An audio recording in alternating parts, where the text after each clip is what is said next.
João capítulo 10. Os irmãos que puderem acompanhem aqui atrás para a nossa leitura ficar mais dinâmica. Amém? Pode sentar, irmãos.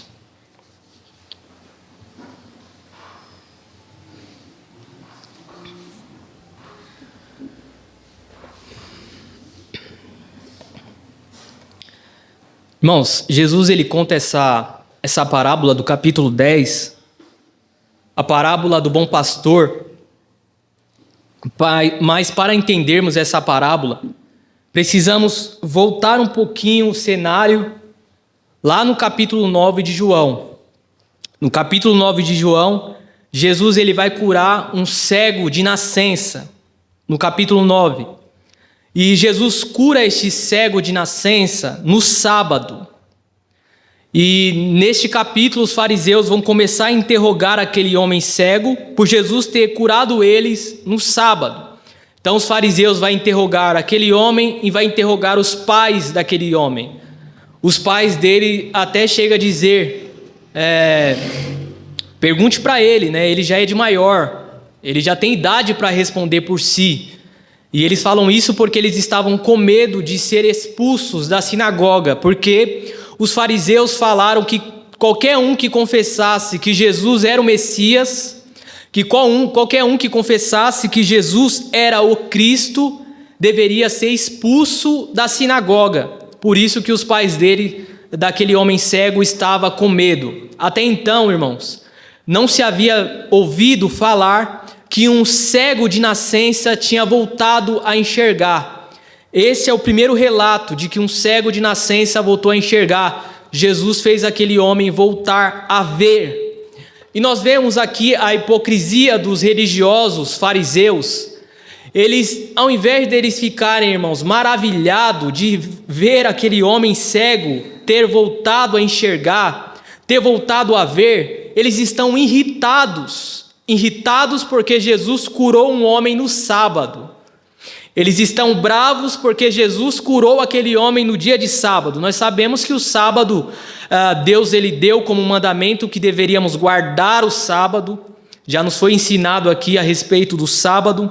Mas os fariseus criaram várias regras em torno do sábado, que tornou esse dia um fardo para as pessoas. Tornou esse dia um fardo. Então eles estão aqui preocupados porque Jesus havia curado no sábado. E Jesus já havia falado, irmãos, que ele é o Senhor do sábado. No capítulo 6 de Lucas, Jesus ele vai nos ensinar uma lição importante a respeito do sábado.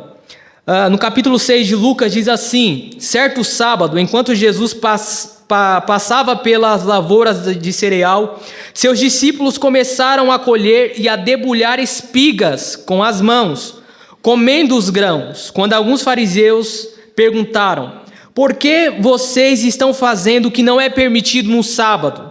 Jesus respondeu: vocês nunca leram o que fez Davi quando ele e seus companheiros estavam com fome? Ele entrou na casa de Deus e, tomando os pães da presença, comeu o que apenas os sacerdotes eram permitidos comer e os deu também aos seus companheiros. E então ele lhe disse: o Filho do Homem é Senhor do sábado.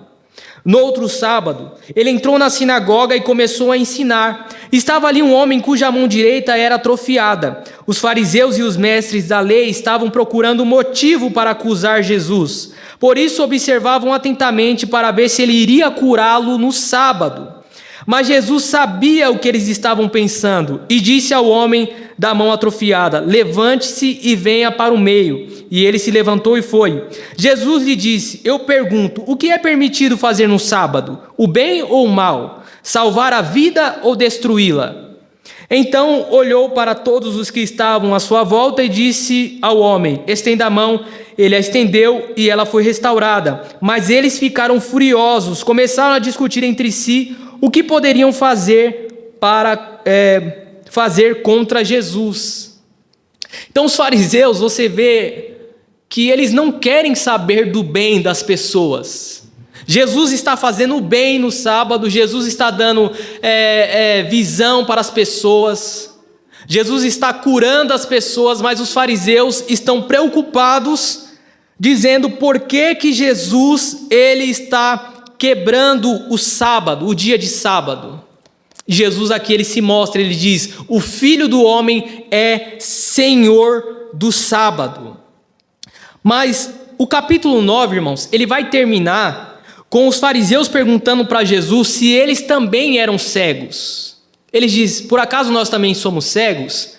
O final do capítulo 9, Jesus vai dizer para eles: se vocês fossem cegos, não seriam culpados de pecado, mas porque vocês dizem que podem ver, a culpa de vocês permanece. Então Jesus diz: se vocês fossem cegos, vocês não seriam culpados, mas porque vocês dizem que podem ver, a culpa de vocês permanece. Então no capítulo 10, irmãos, Jesus ele vai começar a contar a parábola do bom pastor. Essa parábola do bom pastor, o que Jesus diz? No versículo 1 ao versículo 5, Jesus ele vai expor a parábola. Ele diz: eu asseguro a vocês que aquele que não entra no aprisco das ovelhas pela porta, mas sobe por outro lugar, é ladrão e assaltante. Aquele que entra pela porta é o pastor das ovelhas. O porteiro abre-lhe a porta, e as ovelhas ouvem a sua voz. Ele chama as suas ovelhas pelo nome e as leva para fora. Depois de conduzir para fora todas as suas ovelhas, vai adiante delas, e estas as seguem, porque conhecem a sua voz. Mas nunca seguirão um estranho, na verdade fugirão dele, porque não reconhecem a voz de estranhos. Então Jesus ele expõe a parábola, e o contexto que Jesus usa aqui, irmãos, é um contexto pastoral da época, aonde as ovelhas ali ficavam em um curral, né? O curral servia para proteger as ovelhas dos tempos de frio, de tempestade ali da Palestina. E ele servia para proteger as ovelhas dos ladrões, para proteger as ovelhas dos predadores. Então elas ficavam ali naquele curral, aonde o pastor cuidava daquelas ovelhas, aonde o pastor cuidava das feridas, buscavam as que fugiam. E as ovelhas, irmãos, por incrível que pareça, elas conheciam a voz do pastor. Quando o pastor falava, as ovelhas ouviam a voz do pastor, reconhecia a voz do pastor. O contexto aqui, irmãos, é claro, quando chegava a noite, o pastor saía para passear com as ovelhas do lado de fora, e do lado de fora tinha vários outros rebanhos com outros pastores. E quando o pastor chamava suas ovelhas no meio daquelas outras ovelhas, as ovelhas do pastor reconheciam a voz do seu pastor, e elas seguiam o seu pastor, elas conheciam. O texto vai dizer, irmãos, no capítulo 10 aqui, que os fariseus não entenderam a princípio o que Jesus queria dizer com esta parábola. No versículo 6, ele diz: Jesus usou essa comparação, mas eles não compreenderam o que ele estava falando. Eles não entenderam. E na verdade, esta parábola do pastor, do bom pastor, ela tem como pano de fundo, irmãos, Ezequiel capítulo 34. Quando Ezequiel ele está profetizando no período do pré-exílio a respeito de como estava a situação dos líderes religiosos da época. Então, olha o que vamos examinar o que Ezequiel ele está dizendo a respeito dos líderes religiosos da sua época. Ezequiel 34 diz assim: veio a mim esta palavra do Senhor, filho do homem, profetiza contra os pastores de Israel. Profetize e diga-lhes: assim diz o soberano, o Senhor, ai dos pastores de Israel, que só cuidam de si mesmos. Acaso os pastores não deveriam cuidar do rebanho? Vocês comem a coalhada, vestem-se de lã, abatem os melhores animais, mas não tomam conta do rebanho. Vocês não fortaleceram a fraca, nem curaram a doente, nem enfaixaram a ferida. Vocês não trouxeram de volta as desviadas, nem procuraram as perdidas. Vocês têm dominado sobre elas com dureza e brutalidade. E esta profecia de Ezequiel, irmãos, é a respeito dos líderes da época de Ezequiel. Jesus, ou melhor, Deus, ele sempre usa essa analogia de um pastor para um líder religioso, das ovelhas para o povo que são guiados por aquele líder religioso. E Jesus diz que, ou melhor, Deus diz que os líderes religiosos da época de Ezequiel, eles não estavam cuidando do povo, eles não estavam cuidando dos fracos, não estavam cuidando dos doentes, não estavam cuidando dos feridos, não estavam indo atrás dos perdidos, dos desviados. Mas no versículo 11, Deus ele faz uma promessa, no versículo 11 de Ezequiel, olha o que Deus diz: porque assim diz o soberano Senhor, eu mesmo buscarei as minhas ovelhas, e delas cuidarei, assim como um pastor busca as ovelhas dispersas, quando está cuidando do rebanho, também tomarei conta de minhas ovelhas, eu as resgatarei de todos os lugares para onde foram dispersas, num dia de nuvens e trevas, eu farei sair das outras nações, e reunirei, trazendo-os de outros povos para a sua própria terra, e as apacentarei no monte de Israel, nos vales, em todos os povoados do país. Olha o versículo 23. Porei sobre ele um pastor, o meu servo Davi, e ele cuidará delas e será o seu pastor. Eu, Senhor, serei o seu Deus, e o meu servo Davi será o líder do meio delas. Eu, Senhor, falei. Deus aqui, irmãos, ele está fazendo uma promessa. Por causa da fragilidade, por causa da dureza de coração dos líderes religiosos da época de Ezequiel, Deus está prometendo que ele mesmo viria e apacentaria o seu povo. Deus estava dizendo que ele mesmo viria e iria atrás dos perdidos, que iria curar as feridas daqueles que estavam doentes, e que Deus levantaria um pastor, e o nome desse pastor seria Davi.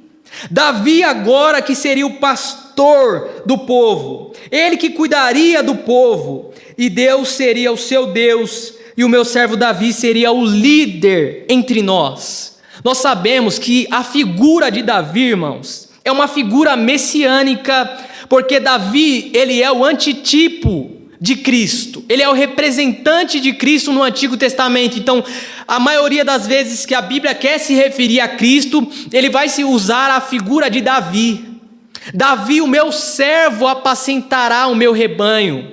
Davi, o meu servo, cuidará das minhas ovelhas perdidas. Davi, o meu servo, cuidará das fracas. Davi, o meu servo, cuidará das doentes. E Jesus ele está mostrando aqui, irmãos, que os fariseus, eles equivalem aos falsos pastores da época de Ezequiel. Eles equivalem àqueles líderes religiosos da época de Ezequiel.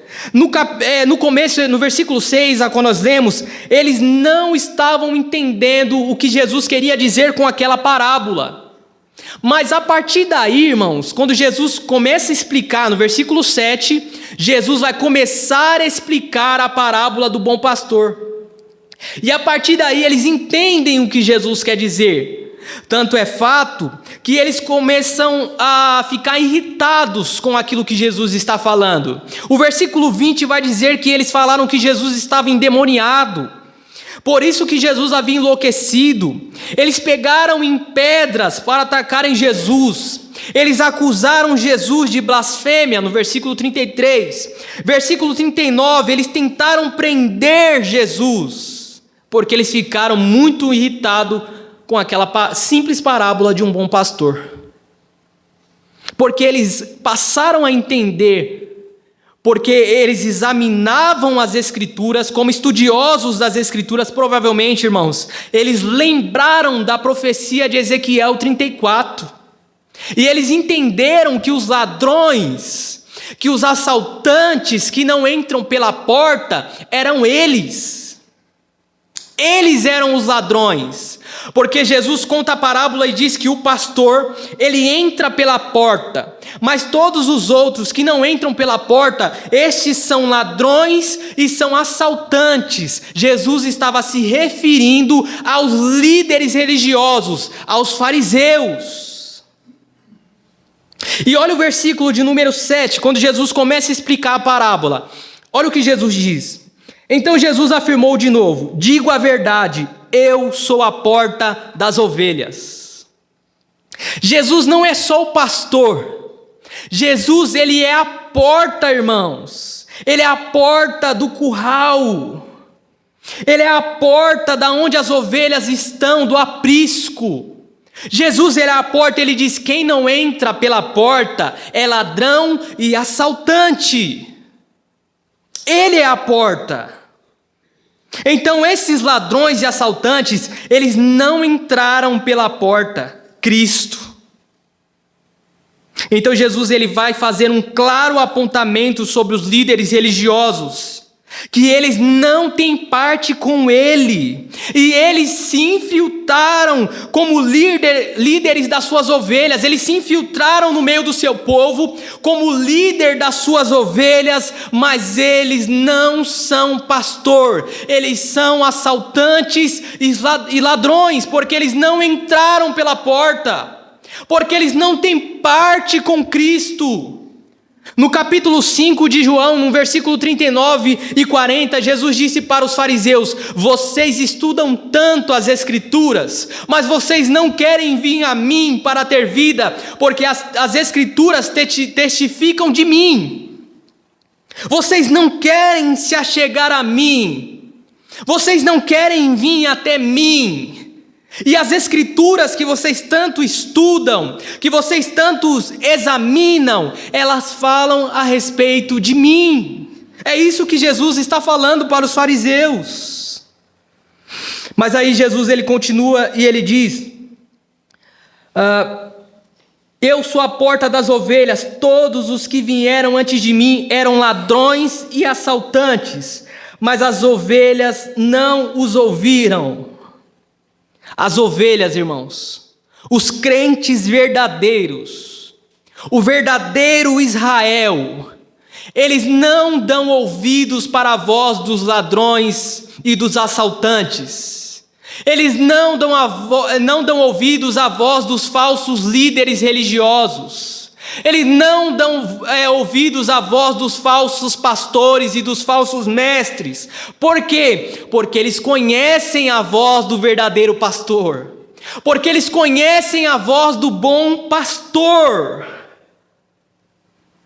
E ele diz: quem entra por mim, versículo 9, eu sou a porta.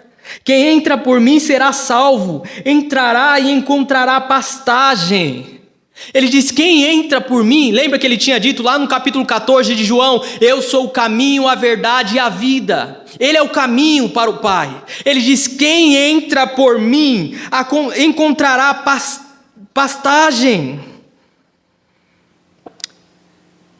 Quem entra por Cristo, irmão, será salvo da condenação eterna. Encontrará abrigo, encontrará segurança. Lembra o que nós falamos no começo? O curral, o aprisco, para que ele servia? Para guardar as ovelhas do perigo iminente, para guardar as ovelhas dos predadores, do leão, do urso. E agora Cristo está dizendo: aqueles que entram por mim, eles serão salvos, eles encontrarão abrigo, eles encontrarão segurança. Quem entra por Cristo encontra segurança e abrigo, mas tem que entrar pela porta, irmãos. Não adianta pular o muro. Ele diz: quem pula o muro é ladrão e assaltante. Você tem que entrar pela porta. Aquele que entra por Cristo. As pessoas têm criado métodos, as pessoas têm criado outros meios para atrair as pessoas para Cristo, irmãos. Entretenimentos, bagunça, coisas superficiais, paupérrimas, coisas fracas comparado à glória que há em Cristo. Mas todos esses meios, irmãos, são meios furados. Cristo é a porta para se entrar no curral. Cristo é a porta para o aprisco. Para se entrar na comunhão com Deus é somente por Cristo. Não adianta criarmos meios seculares, meios vazios, superficiais, para entrarmos no corpo de Cristo. Quem entra por outro meio que não seja Cristo é ladrão e assaltante. Cristo é o único meio a qual nós devemos entrar em sua presença. Cristo é o único meio, irmãos. Jesus, o que ele está fazendo? Ele está denunciando os líderes religiosos. Mas ao mesmo tempo, ele está mostrando quem é o seu verdadeiro rebanho. Quem é o seu verdadeiro rebanho? As suas verdadeiras ovelhas. Quando nós falamos do capítulo 9 de João, o versículo de número 24, olha o que diz o versículo 24 do capítulo 9 de João. Pela segunda vez, chamaram um homem que fora cego, e lhe disseram: para a glória de Deus, diga a verdade, sabemos que esse homem é pecador. Ele respondeu: eu não sei se ele é pecador ou não. Uma coisa eu sei, eu era cego e agora eu vejo. Então lhe perguntaram: o que fez ele a você? Como abriu os seus olhos? Ele respondeu: eu já disse, vocês não me deram ouvidos. Por que querem ouvir outra vez? Acaso vocês também querem ser discípulo dele? Então eles insultaram e disseram: discípulo dele é você. Nós somos discípulos de Moisés. O cego ficou irritado, irmãos. Pela segunda vez chamaram o cego e disseram: como ele te curou? Fala para nós aí. Aí o cego falou: para que vocês querem saber tanto? Vocês querem ser discípulo dele? E aí os fariseus, irmãos, ficam mais irritados ainda e diz: discípulo dele é você. Aquilo para os fariseus soou como uma ofensa. Discípulo dele é você, nós somos discípulos de Moisés. Mal sabia eles, irmãos, que Moisés falava a respeito de Cristo, que Moisés falava a respeito de Jesus. Em Deuteronômio capítulo 18, verso 15, Moisés, na sua profecia messiânica, Moisés disse que Deus levantaria um profeta semelhante a ele, e todos deveriam ouvir este profeta. Ele estava falando de Cristo, ele falava a respeito do Messias. Jesus, ele é digno de maior glória que Moisés, o escritor aos Hebreus diz. Ele é mais digno, ele é digno de maior glória do que Moisés. Olha o que o escritor aos Hebreus vai nos dizer, em Hebreus no capítulo 3.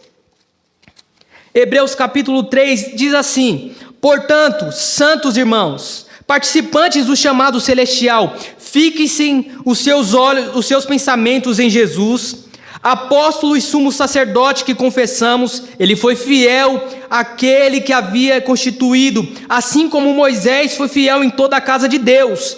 Jesus foi considerado digno de maior glória do que Moisés. Da mesma forma que o construtor de uma casa tem mais honra do que a própria casa, pois toda a casa é construída por alguém, mas Deus é o edificador de tudo. Moisés foi fiel como servo em toda a casa de Deus, dando testemunho do que haveria de ser dito no futuro, mas Cristo é fiel como filho sobre a casa de Deus, e essa casa somos nós, se é que nos apegamos firmemente à confiança e à esperança na qual nos gloriamos.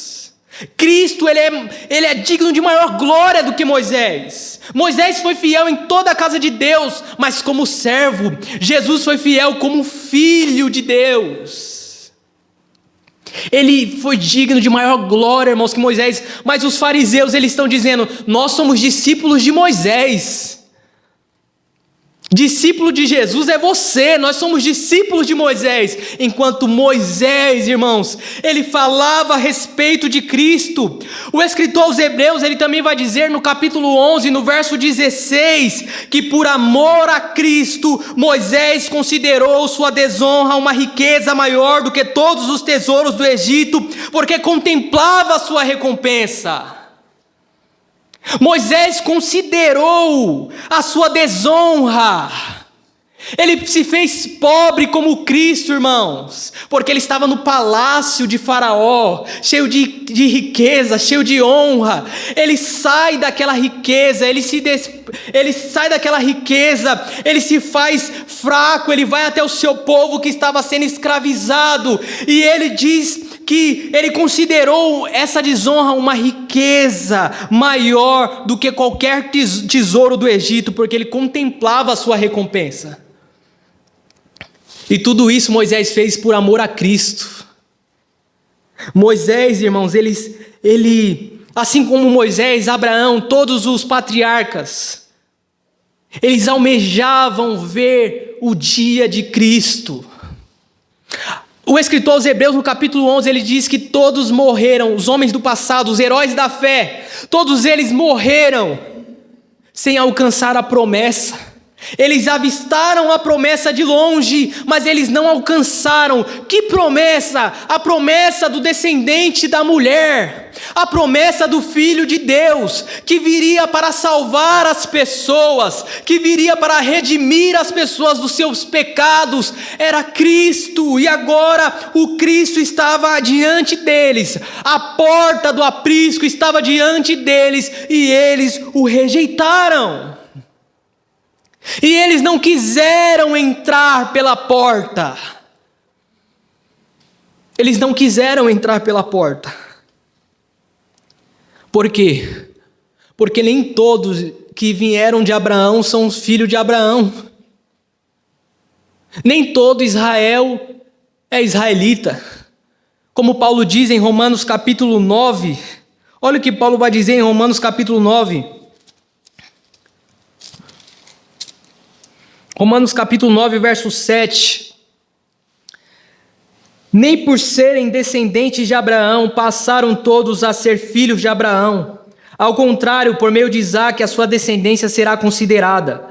Noutras palavras, não são os filhos naturais que são filhos de Deus, mas os filhos da promessa que são considerados descendentes de Abraão.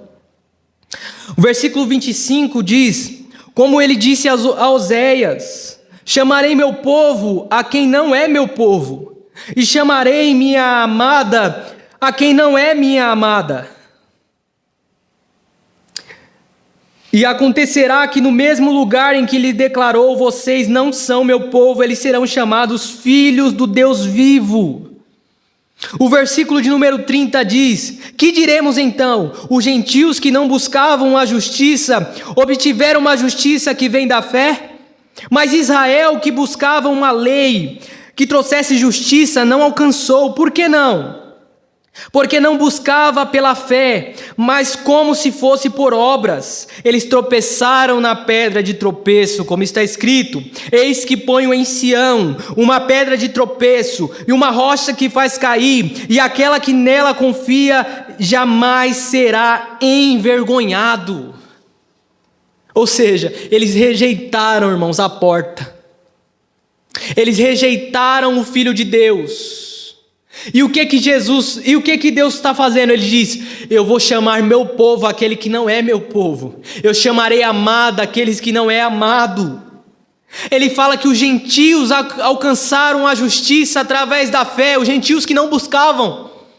Todavia, os judeus que tinham a lei, que buscavam a justiça, não encontraram a justiça, não alcançaram, porque eles não buscaram pela fé, mas como se fosse por obras. Então o que aconteceu? Eles tropeçaram na pedra de tropeço, na rocha que faz cair. Quem é esta pedra, irmãos? Cristo. Eles tropeçaram, por quê? Porque o propósito da lei que eles tanto amavam, que eles tanto se apegavam, é Cristo. O fim da lei, a palavra fim é propósito. O propósito da lei era Cristo. E quando o propósito da lei, quando a lei cumpriu o seu propósito, Cristo veio, Cristo chegou, a porta estava diante deles, e o que eles fizeram? Eles rejeitaram a porta, eles que preferiram pular o muro. A porta estava diante dele, a lei cumpriu o seu propósito. O que João Batista ele diz em Mateus capítulo 3? Até dessas pedras Deus pode suscitar filhos a Abraão. Os fariseus diziam: nós somos filhos de Abraão. Aí João Batista disse: até dessas pedras Deus pode suscitar filhos a Abraão. Então os filhos de Abraão, irmãos, são os da fé, não os das obras. Olha o que ele vai dizer em Gálatas capítulo 3, verso 19.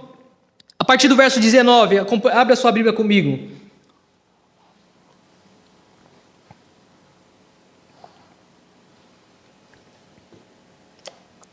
Ele diz assim: qual era então o propósito da lei? Foi acrescentada por causa das transgressões, até que viesse o descendente a quem se referia a promessa, e foi promulgada por meio de anjos, pela mão de um mediador. Contudo, o mediador representa mais de um, Deus, porém, é um. Então a lei opõe-se à promessa de Deus? De maneira nenhuma. Pois se tivesse sido dada uma lei que pudesse conceder vida, certamente a justiça viria da lei. Mas a Escritura encerrou tudo debaixo do pecado, a fim de que a promessa, que é pela fé em Jesus Cristo, fosse dada aos que creem. Antes que viesse essa fé, estávamos sob a custódia da lei, nela encerrados, até que a fé que haveria de vir fosse revelada. Assim a lei foi o nosso tutor até Cristo, para que fôssemos justificados pela fé. Agora, porém, tendo chegado à fé, já não estamos mais sob o controle de tutor. A lei, ela cumpriu a sua função, ela cumpriu o seu propósito. Qual era o propósito dela, irmão? Ser o nosso tutor, nos conduzir a Cristo, nos levar a Cristo, para que fôssemos salvos por meio da fé, como o próprio Abraão já tinha sido justificado pela fé. A Bíblia diz em Gênesis que Abraão creu em Deus e isso lhe foi imputado como justiça. E agora Cristo veio para que fôssemos salvos, para que fôssemos justificados através da fé. Mas os líderes religiosos não quiseram entrar pela porta. Eles decidiram fazer a vontade do pai deles. Olha o que Jesus vai dizer no versículo 10. O ladrão vem apenas para roubar, matar e destruir. Quem é o ladrão aqui, irmãos? A gente sempre usa essa passagem para falar do diabo, né? O diabo vem para matar, roubar e destruir, mas ele não está falando do diabo, ele está falando dos filhos do diabo. Os filhos do diabo eram os fariseus, que estavam fazendo a vontade do pai deles. O ladrão, o assaltante, eles vêm para roubar, matar e destruir. Eles estavam fazendo a vontade do pai deles. Em João no capítulo 8, eles disseram para Jesus: nós somos filhos de Abraão. No versículo 39, olha o que eles dizem: Abraão é o nosso pai. Responderam eles. Disse Jesus: se vocês fossem filhos de Abraão, fariam as obras de Abraão, mas vocês estão procurando me matar, sendo que eu não falei a vocês a verdade que ouvi de Deus. Abraão não agiu assim, vocês estão fazendo a obra do pai de vocês. Protestaram ele: nós não somos filhos ilegítimos, o único pai que temos é Deus. Jesus disse: se Deus fosse o pai de vocês, vocês me amariam, pois eu vim de Deus e agora estou aqui. Eu não vim por mim mesmo, mas Ele me enviou, porque a minha linguagem não é clara para vocês, porque são incapazes de ouvir o que eu digo. Vocês pertencem ao pai de vocês, o diabo, e querem realizar o desejo dele. Ele foi homicida desde o princípio e não se apegou à verdade, pois não há verdade nele. Quando mente, fala da sua própria linguagem, pois é mentiroso e pai da mentira. No entanto, vocês não creem em mim, porque digo a verdade. Qual de vocês pode me acusar de algum pecado? Se estou falando a verdade, por que vocês não creem em mim? Aquele que pertence a Deus ouve o que Deus diz.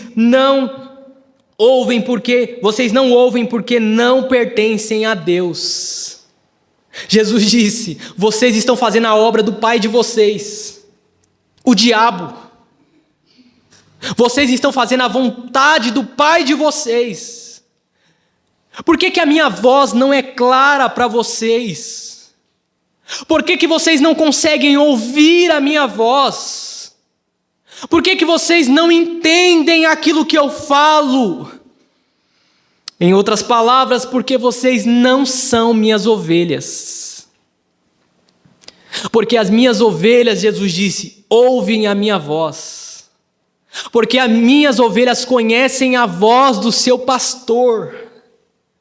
E ele diz, o ladrão vem para roubar, matar e destruir, mas eu vim para que tenham vida, e a tenham em abundância. E a vida aqui, irmãos, é a vida eterna. Ele veio para que pudéssemos conhecer. Porque o que é a vida eterna? Ele disse em João capítulo 17, a vida eterna é esta, que te conheça o único Deus verdadeiro e a Jesus Cristo a quem enviaste. Mas os fariseus não creram nele. É por isso que eles não receberam a vida. Porque eles não creram no Filho de Deus. Eles não creram.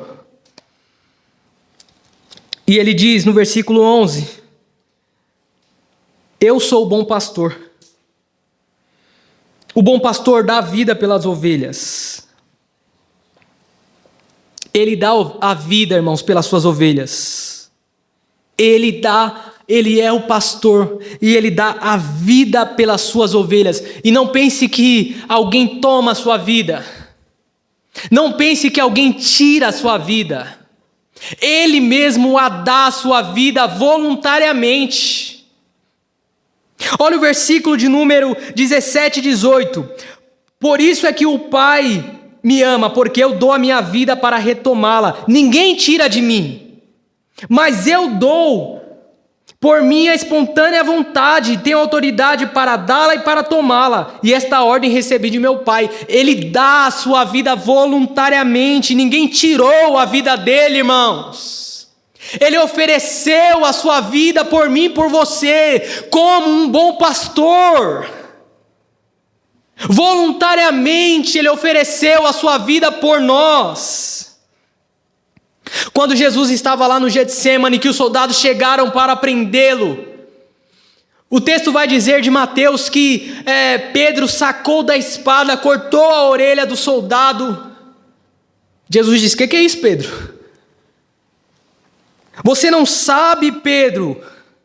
Você não acha que eu não podia pedir ao meu Pai e ele não colocaria imediatamente à minha disposição mais de 12 legiões de anjos? Mas como se cumpriria as Escrituras? Pedro, eu estou dando a minha vida por livre e espontânea vontade. Se eu quisesse, eu pediria a meu Pai, ele enviaria 12 legiões de anjos, Pedro. Mas esse não é o propósito de Deus. A vontade de Deus é que eu seja entregue por amor a vocês. Essa era a vontade do Pai. Quando ele está diante de Pilatos, em João no capítulo 18, no verso 37, olha o que diz quando ele está diante de Pilatos. João capítulo 18, verso 36. Disse Jesus: meu reino não é deste mundo.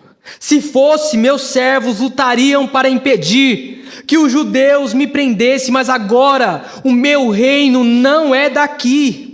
Então você é rei, disse Pilatos. Jesus respondeu: tu dizes que sou rei. De fato, por esta razão eu nasci, e para isto eu vim ao mundo, para testemunhar da verdade. Todos que são da verdade me ouvem. Ele veio dar testemunho da verdade, e os que são da verdade ouvem a ele. Ele diz: ah, Pilatos, o meu reino não é deste mundo. Se fosse, os meus servos lutariam. Pilatos disse para Jesus: você não sabe que eu tenho autoridade, poder sobre você para crucificá-lo e para soltá-lo? Jesus disse: nenhum poder você tem sobre mim se do alto não lhe fosse lhe dado. Você não tem poder sobre mim. Homem algum, irmãos, tomou a sua vida. Homem algum tirou a sua vida. Ele está dando a sua vida voluntariamente. por livre e espontânea vontade. Mas ele diz: eu sou o bom pastor. O bom pastor dá a vida pelas ovelhas, mas o assalariado não. O assalariado, o falso pastor, ele não se importa com as ovelhas. No versículo 12, o assalariado não é o pastor a quem as ovelhas pertencem. Assim, quando vê que o lobo vem, abandona as ovelhas e foge. Então o lobo ataca o rebanho e dispersa. Ele foge porque é assalariado, não se importa com as ovelhas. Os líderes religiosos, os fariseus, eles não eram pastor do rebanho. Eles não eram os verdadeiros pastores das ovelhas de Deus. Eles não se importavam com o rebanho de Deus. Jesus, ele diz na parábola, quando vem o lobo, quando vem um predador, o que eles fazem? Eles fogem. Porque eles não são o pastor das ovelhas. E aqui, irmãos, me faz lembrar de Davi, mais uma vez. Davi é a figura exata que representa a Cristo no Antigo Testamento. Lembra quando Davi foi enfrentar Golias? Saul olhou para Davi e disse assim: você vai enfrentar o gigante aí? Olha a sua estatura. Você, pastorzinho. Davi disse assim: Saul, quando eu estava cuidando das ovelhas do meu pai, veio um urso, eu lutei com o urso, golpeei ele até a morte. Veio um leão, eu lutei com o leão, peguei pela juba dele, golpeei ele até a morte. Eu lutei pelas minhas ovelhas.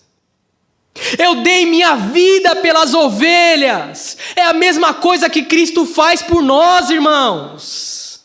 Ele dá a sua vida pelas ovelhas. Quando vem o lobo, quando vem o leão, ele dá a sua vida, ele luta contra as ovelhas. Ele diz: eu lutei contra o lobo, contra o leão. Quem é esse incircunciso que afronta o meu Deus? Esse gigante não é nada. Isso, irmãos, é o que Cristo faz pelo seu povo, é o que Cristo faz pelo seu rebanho. Ele é o bom pastor, que dá vida pelas suas ovelhas. Agora, qual é a característica das verdadeiras ovelhas de Deus? Já falamos, elas conhecem a voz do pastor, e elas são conhecidas por ele. Posso lhe fazer uma pergunta? Você conhece o seu pastor?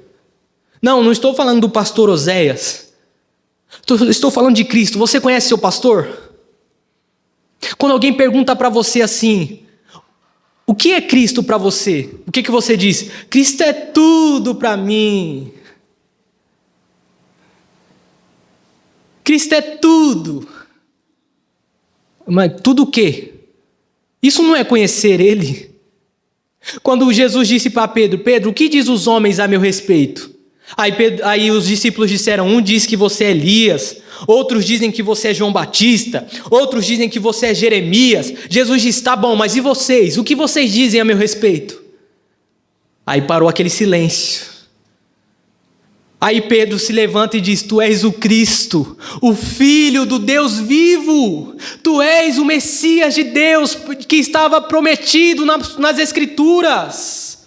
Aí ele disse: bem disseste, irmão Bajonas, isso não foi carne que te revelou, mas foi o meu Pai que te revelou isso. Isso não pode vir de você, isso só pode ter vindo do meu Pai. Pedro se mostra como uma ovelha que conhece o seu pastor. Tu és o Cristo, o Filho do Deus vivo. Quem não conhece Ele, irmão, não é a sua ovelha, não faz parte do seu rebanho. Olha o versículo 24 do capítulo 10. Os judeus reuniram-se ao redor dele e perguntaram: até quando nos deixará em suspense? Se você é o Cristo, diga-nos abertamente. Jesus respondeu: eu já disse, mas vocês não creem. As obras que eu realizo em nome de meu Pai falam por mim, mas vocês não creem porque não são minhas ovelhas. As minhas ovelhas ouvem a minha voz, eu as conheço e elas me seguem. Eu lhe dou a vida eterna e elas jamais perecerão. Ninguém poderá arrancá-las da minha mão. Meu Pai que deu elas para mim, Ele é maior do que todos. Ninguém as pode arrancar da mão de meu Pai. Eu e o Pai somos um. Ele diz: vocês não creem porque vocês não me conhecem, vocês não são minhas ovelhas. As minhas ovelhas ouvem a minha voz, as minhas ovelhas me seguem, eu dou a vida eterna para elas. Ninguém pode arrebatá-las das minhas mãos, ninguém pode arrebatá-las das mãos do meu Pai. Irmãos, estar na mão de Deus, tanto para a bênção quanto para juízo, irmãos, é irrevogável. Semana passada eu citei Hebreus, que fala: o reino da coisa é cair nas mãos do Deus vivo. Se você cair na mão de Deus, quem vai te tirar de lá? Isso para juízo, mas para a bênção também é a mesma coisa, irmãos. Ele diz: aqueles que estão nas minhas mãos, ninguém pode arrebatá-las das minhas mãos, ninguém pode tirá-las das minhas mãos, ninguém pode separá-las de mim. É por isso, irmãos, que Paulo ele expressa isso em Romanos capítulo 8, no verso de número 35, olha o que Paulo diz: quem nos separará do amor de Cristo? Será a tribulação, ou a angústia, a perseguição ou a fome, a nudez ou o perigo ou a espada? Como está escrito: por amor de ti, enfrentamos a morte todos os dias, somos considerados como ovelhas destinadas ao matadouro, mas em todas as coisas somos mais do que vencedores por meio daquele que nos amou. Pois estou convencido de que nem a morte, nem a vida, nem os anjos, nem os demônios, nem o presente, nem o futuro, nem qualquer poder, nem altura, nem profundidade, nem qualquer outra coisa na criação será capaz de nos separar do amor de Cristo, do amor de Deus que está em Cristo Jesus. Quem pode nos arrebatar das suas mãos, irmãos? Nem a morte, nem a vida, nem demônios, nem anjos, nem altura, nem profundidade, ninguém pode nos arrebatar de suas mãos. Ninguém pode nos tirar da mão de Deus, ninguém. Porque Ele é o bom pastor. Porque Ele cuida das suas ovelhas. Ele diz: todo aquele que vem a mim, de maneira nenhuma eu lançarei fora. Todos aqueles que vêm a mim, de maneira nenhuma eu lançarei fora. Ele diz que está escrito nos profetas: todos serão ensinados por Deus. Todos os que ouvem o Pai e dele aprendem, vêm a mim. Todos os que ouvem o Pai, aprendem do Pai, vão a Cristo. O aprisco, irmãos, da parábola, representa Israel. Israel é o aprisco. Mas ele diz no capítulo 10, no versículo 16, olha o que ele diz: tenho outras ovelhas, que não são deste aprisco. É necessário que eu as conduza também. Elas ouvirão a minha voz, e haverá um só rebanho e um só pastor. O aprisco representa Israel, mas ele diz: eu tenho outras ovelhas. E eu preciso guiar essas ovelhas. Essas ovelhas que não fazem parte desse aprisco, também ouvirão a minha voz. Eu os guiarei elas, eu salvarei elas. Assim, irmãos, como eu falei no começo do culto, assim como Jesus orou por nós antes mesmo de nós termos nascido, antes mesmo de crermos nele, ele estava projetando a nossa salvação. Ele diz: tem algumas ovelhas que não são deste aprisco, nós. Ele estava falando de mim, ele estava falando de você, irmão. Nós éramos ovelhas que não fazíamos parte do aprisco de Deus, que não fazíamos parte da família de Deus, mas Ele veio e Ele nos salvou. Ele é o bom pastor, irmãos. Ele é o pastor que ele deixa, se possível, as 99 no campo e ele vai atrás da ovelha perdida. Ele vai atrás da ovelha que está perdida. Olha o que Lucas capítulo 15 diz. Todos os publicanos e pecadores estavam reunidos para ouvi-lo, mas os fariseus e os mestres da lei o criticavam. Este homem recebe pecadores e come com eles.